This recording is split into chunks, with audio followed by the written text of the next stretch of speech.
Hello，大家好，歡迎翻嚟米大師嘅 channel 啊！嚟咗3日大阪咧，已經飲飽食醉，買夠玩夠，所以咧今日咧就要帶大家去一個比較近郊嘅地方啦。咁喺大阪咧最近郊嘅地方嘅話咧，最近應該就係京都噶啦。咁今日要去嘅地方咧就係叫做琵琶湖。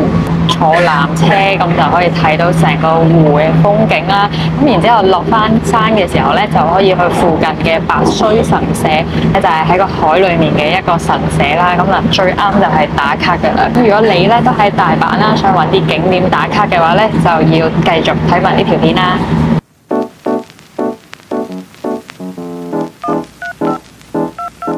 今次我哋就嚟到京都站，然後轉車嚟到志賀站。喺志賀站嘅門口咧，就會揾到去琵琶湖觀光台嘅巴士。搭巴士嚟到纜車站買飛咧，就可以上山啦。呢架纜車嘅賣點咧，就係全日本最快嘅纜車，而且有360度嘅玻璃，可以睇晒成個琵琶湖嘅風景啊！今次我過嚟嘅時間咧就係8月尾，已經感覺到天氣有少少涼涼地啦。而喺冬天嘅時候咧，呢度就會變咗滑雪場。哇！好大霧啊！超級大霧啦！上到嚟咧，氣溫急跌10度。好彩今日咧着咗長袖衫啦，真係突然間上到嚟勁凍咯。如果你哋上嚟嘅話，真係要着翻件外套穩陣，唔係嘅話咧真係凍死。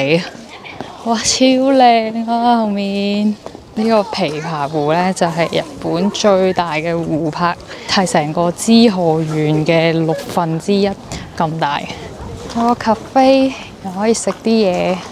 啱先嗰邊勁大霧啦，但係咧呢邊好似有耶穌光咁啊！嗰個位係突然之間光咗勁多咯，超靚啊！哇！呢個仲唔係 Infinity Pool 咁樣？呢個360度，大家睇下先。呢個真係超級靚嘅湖啊！你係真係果然係全日本最大嘅湖，你睇下一望無際啊！咁呢度嘅湖水咧就係供應晒俾京阪神嘅地區嘅食水嘅用水，飲嗰啲水就喺呢度嚟噶啦。哇！我發現呢度有條樓梯可以落去嘅喎。嗱，呢度落去好似仲正喎，試下行落去先。哦，落去好似見到一個少少嘅觀景台啊！等我行落去望下先。哇！呢度嗰啲空氣又清新，跟住之後咧有啲霧咧係咁吹緊上嚟啊！可能今日天氣差啲 PK， 嚇死我！掛住睇個風景，唔記得咗睇路啊！我而家氣都喘埋啦。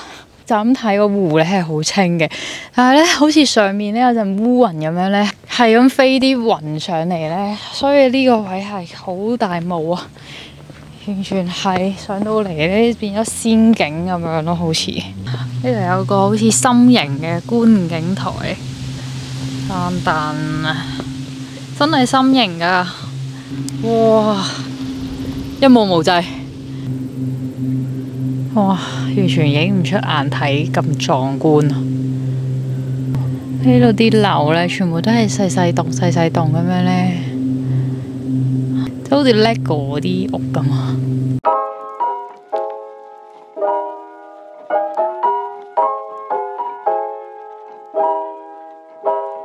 哇！呢度真係舒服到瞓着覺，喺呢度食嘢，再對住出邊呢個靚景，真係感覺好平靜嘅感覺，好清涼又舒服。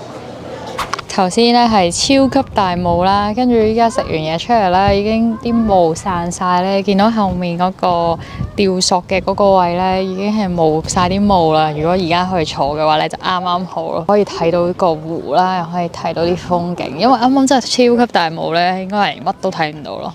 越高嘅地方就越凍，越嚟越凍啦。咁後面呢一個咧就係一個吊索啦，咁咧就係門票咧就係包埋嘅。はい、どうぞ。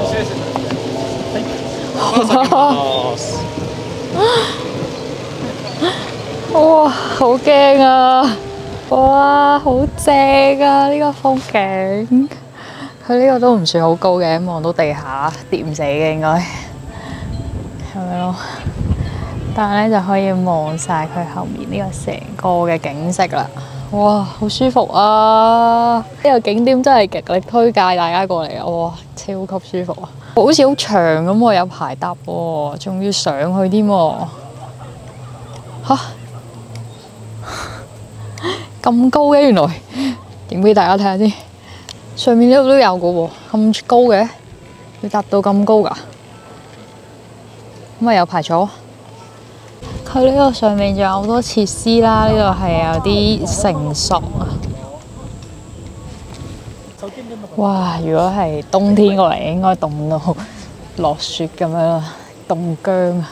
咁後面嗰度咧有勁多設施啦，見到啲人咧喺度玩緊啲飛索啊，跟住咧仲有啲千秋可以玩。佢個速度都好慢嘅，俾你慢慢咁樣感受個風景，所以係幾舒服嘅一個行程。好，咁落咗車之後咧，就會見到一個遊樂園咁嘅地方，咁就係玩一啲康樂設施。見到啲人喺度打羽毛球，心諗咁大風點打羽毛球啊？然之後咧，我哋搭完呢一架吊車之後咧，接住再搭呢一架吊車，再上山。呢個係野外版嘅籃球機咯，好搞笑。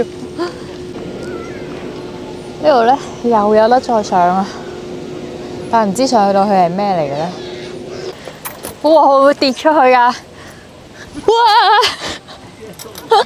好驚啊！哇，幾好玩喎又，試下高啲先。高唔到啊！啲上到嚟好凍啊，同埋超級大霧咯。唉，好快咁樣影俾大家睇下。嗱，呢度咧就有個好靚嘅搖搖椅啦，可以坐啦。跟住嗰邊咧就有個超靚嘅觀光台可以睇啦，但係全部都係霧，就乜都睇唔到啊！而家，好，然後即刻落翻去。唉，好凍啊，好凍啊！哇，我其實已經着緊長袖啦，不過唉，着咗好似冇着嗰啲咯，即係通窿咁樣。哇！喂，強烈暴風信號，好驚，係好驚啊！哇，乜都睇唔到啊！突然之間超級大霧，好凍。飲杯熱咖啡暖下。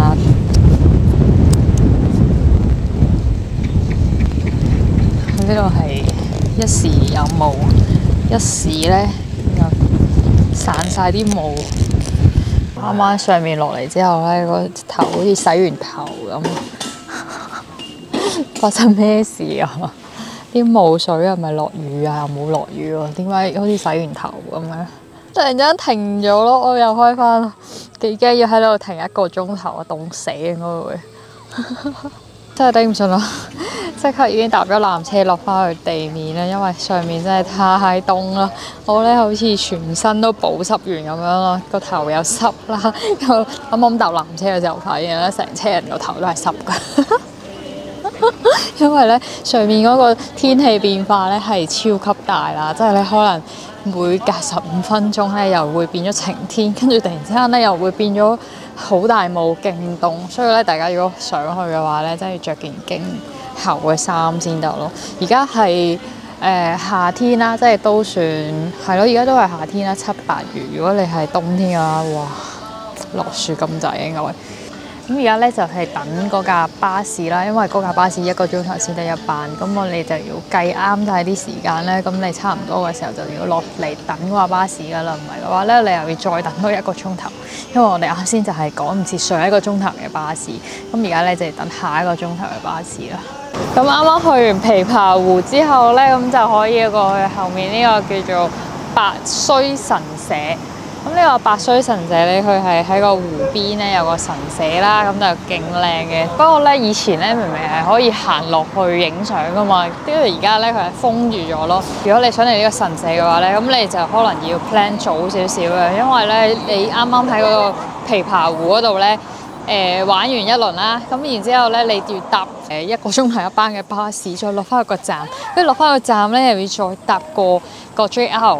先可以嚟到呢度。但係咧，如果你越晏嘅時候咧，咁啊 JR 嘅班次咧就會越少啦。咁你就變咗要有段路咧，就明明啱啱睇咧係可以直接有車可以直接嚟到呢度附近噶嘛。跟住咧，依家4點零鐘睇嘅時候咧，發現咧嗰架 JR 咧係斷咗咯，突然之間冇咗咯，跟住要行半個鐘先嚟到咯。啱啱咧就見到架的士啦，咁啊上咗架的士。如果你喺啱啱嗰個琵琶湖嗰度咧，直接搭的士過嚟嘅話咧，大概就係6000至8000 yen 左右嘅。咁上面咧就應該係最佳位置觀看呢個神社㗎啦。呢度就係最佳觀看位置，後面就係個神社啦。見到佢個湖水咧，已經係喺好高嘅地方，潮漲定點樣咧？即係以前應該唔係咁樣嘅喎。以前我見到啲人係可以落去嘅咯，但係而家就冇啦，淨係可以咁樣睇咯。轉眼間已經到咗京都啦，咁啱啱去完咗琵琶湖啦，同埋百須神社，咁梗係要喺京都嗰度食個飯啦。嚟到京都咧，只要你去咗鴨川附近啦，咁你就會揾到超級多嘢食啦，同埋佢成條嘅路咧都勁靚勁超，即係你可以喺嗰度漫步，靜靜地行一個下晝。咁咧，我見到鴨川咧嗰度兩邊咧，其實佢係有好多個 cafe 啦，咁就有啲餐廳可以坐喺嗰度。特別咧係嚟到京都，梗係食抹茶㗎啦，都有好多抹茶嘅 cafe 喺附近啦。咁如果你唔知去邊嘅話咧，你只要揾到呢個地標，然之後你就可以求其走去一間嘢都可以有勁多好嘢食啦。咁嚟到日本咁多日咧，日日都食魚生啦，或者係食和牛，已經食到厭啊！所以咧，今日咧就去咗一間咧係見到網上都好評嘅餐廳，佢係食漢堡扒嘅。咁佢除咗齋一個漢堡扒之外咧，佢入邊咧仲可以配置其他嘅海鮮喺上面啦。咁有龍蝦啦，或者海膽啦，或者鵝肝嘅。好，而家就入去試下啦。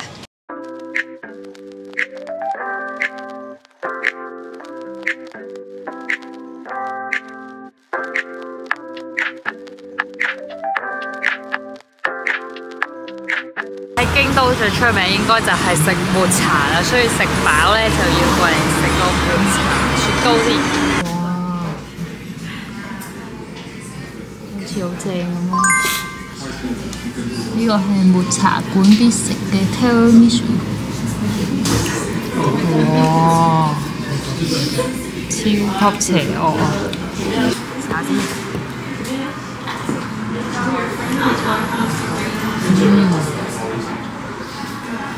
好有奶味喎，同埋好滑喎。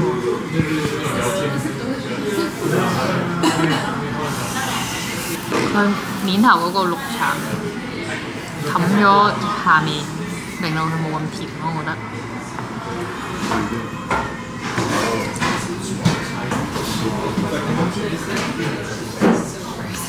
哇！雪糕好食喎，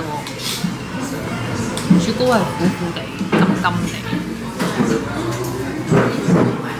一場嚟到京都，點會食一間抹茶館就夠呢？呢間店嘅抹茶雪糕師傅係即攪即做嘅，除咗抹茶之外，仲有焙茶可以選擇。師傅會量度每一杯綠茶粉嘅重量，然之後即磨即做。